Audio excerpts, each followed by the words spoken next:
Why people love the underdog. I was laying down in my bed doing nothing, being down bad like a doomer, acting like a bum. Like seriously, I was probably acting more bummy than the homeless guy across the street asking for crack. Got me out here scrolling on TikTok mindlessly like a soulless machine searching for a dopamine hit. It's easier to just chill, especially after a long day, having to deal with BS and family drama. After watching trash TikToks with 3 to 4 videos all at once, I decided to switch things up and watch a classic, the beautiful Rocky franchise. The way this man trained for his fight, the classic, iconic Rocky music in the background as he ran up those steps, it was like it brought back my inner warrior spirit. I mean, doing some shadow boxing in this bit. It was almost as if my guardian angel was telling me to get up, you son of a bitch. I was so mesmerized from what I was watching that it made me get my lazy ass up from my comfortable bed and work out for the first time in months. That right there is the power of the underdog for the people. The sense of adrenaline and ambition to go the distance, even when the odds are against you, or you just lost all hope and wish to give up. One of my underdog moments was playing one of the biggest comebacks in academic history. You find to put your boy in the history books when it comes to school. When I tell you, when I went from skipping class, not giving a flying monkey about anything school related, catching me sleeping in class or being a goofball using my phone, then I'd be at home playing NBA 2K acting like I'm gonna make some type of career off that game, when in reality I was just saying that as an excuse to not do my work. That's how badly I hated school. I was told that it was impossible to pass by now. Jeffrey, you might as well get ready to accept your punishment. Or another phrase I always heard was, Jeffrey, you dug a hole so deep that's deeper than the black hole. I was always used to hearing you're lazy, you're smart, but you waste potential. I just believed that I should not only accept defeat but prove my friend and family right, do nothing about this shit. But for once, I said I had enough. I looked at how much time I still had left on my calendar. Then I had this drive that made me pull a super omega nerd shit. Got me studying long hours, getting mentally prepared to send all these missing assignments back, and then finishing up the exams. I mean seriously, if you were in my position back then, you would probably quit, because it just seemed so pointless. And I would not blame you at all, especially with majority of the months being wasted doing God knows what.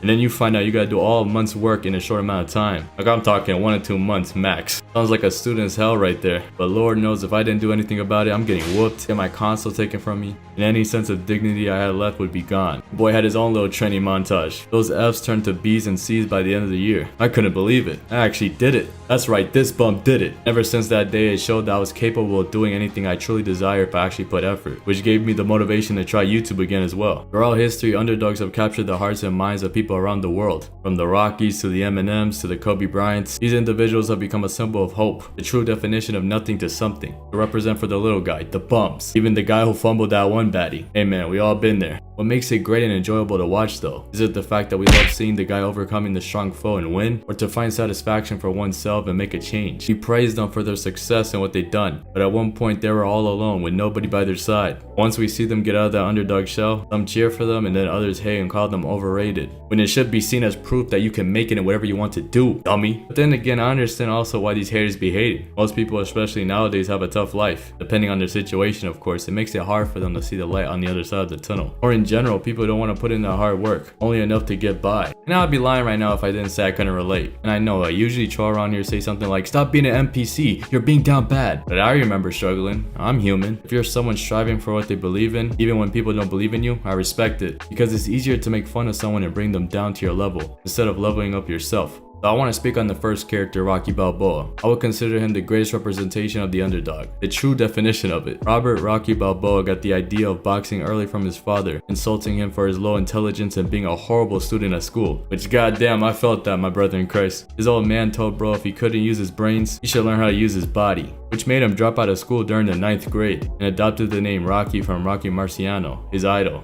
Because like all underdogs, they all had some type of inspiration. His external and internal struggles he deals with comes with fighting his love Adrian and trying to make their relationship work. A love story that was one of the main things that kept him pushing, but also overcoming the main problem for him, which was self-doubt. He does a bunch of underground fights that weren't taken seriously, working for a mean loan shark. And the apartment he lives represents his life, having some parts being broken, dirty, and overall alone. He was later chosen to fight Apollo Creed for his upcoming match, giving him the opportunity to make a name for himself for once. And yet for some reason he declines, but only after some self-reflection he finally accepts the challenge. And even then, this is something bro is not used to. Bro is getting in the big leagues. After Mickey accepts training him, you see the difference in his lifestyle, making sure that he's gonna do this. He's gonna put his heart and soul into this fight. He finds purpose, and then you start seeing him really being serious about it, training every day no matter where he is. It doesn't truly hit for him until the last day before the fight, talking to Adrian on the bed, speaking the most important line and overall the message of Rocky. It really don't matter if I lose this fight, because all I want to do is go the distance, and if I can go that distance, I'm going to know for the first time in my life, see? that I weren't just another bum from the neighborhood.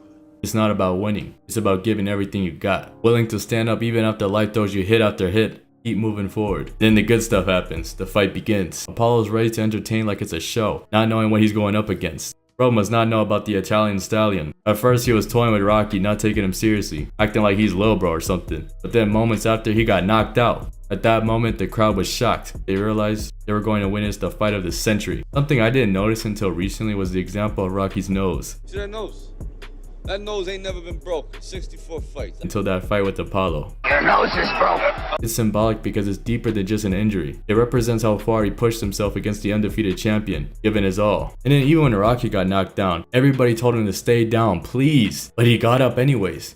It was like this man wasn't human. In the end, he lost by split decision. But he became an icon for the people, and the majority believe he won the fight anyways. But the thing was, he didn't even care about the fight. He yelled out for Adrian as they expressed their love and became the real winner of the night. As for 8 Mile, it shows the character development of a rapper who wasn't confident. It was so bad that he went up on stage and fumbled in the first rap battle shown. He shrugged it off though. It is what it is, you feel me? Living in a depressed area, having problems at home with his mom, working at a dead-end job for money. Bro was having enough of this crap. He felt maybe making some moves on a demo offer for Wink. He also wanted to think about it for a minute. He hangs out with his friends as usual, and then later on finds a girl that he likes. This girl Alex sees more potential in him and his rap career than himself. Noticing his bars against the bully, putting him in his place. More people saw it too. They were impressed. You're gonna be great. I got a feeling about you. But the messed up part about it, he witnessed his girl getting clapped by the same guy who wanted to work with bro. He got so mad that he was ready to throw hands. Shit, if I was there, I'd be devastated myself. My brother in Christ, I'm about to have to whoop your shit.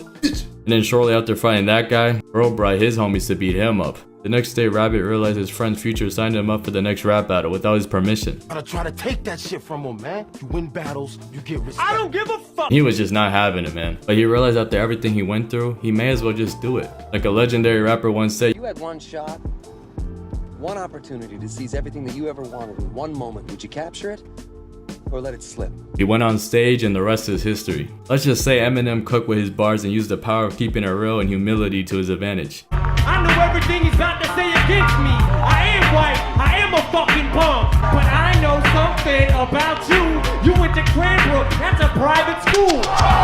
Now as for Kobe, I strive to have this guy's mentality in whatever I do. An Italian kid who strived to be one of the greats like Michael Jordan and Magic growing up. And that is exactly what he did, becoming one of the greatest, most iconic players in NBA history. So even at his lowest moments, he always pushed himself to learn and get better at his basketball craft. The man is so iconic that when a kid shoots a basketball or throws a paper ball in the trash can, they be yelling out, Kobe! If you want to interact with me, I'll put my social media and Discord link down, description below. I would very appreciate y'all hit that like button, subscribe, post notifications on to know I drop another video. Stay blessed and I'm out of here. If you enjoyed today's video, go check out this random video and follow socials to keep up to date with Jeffrey Blessed.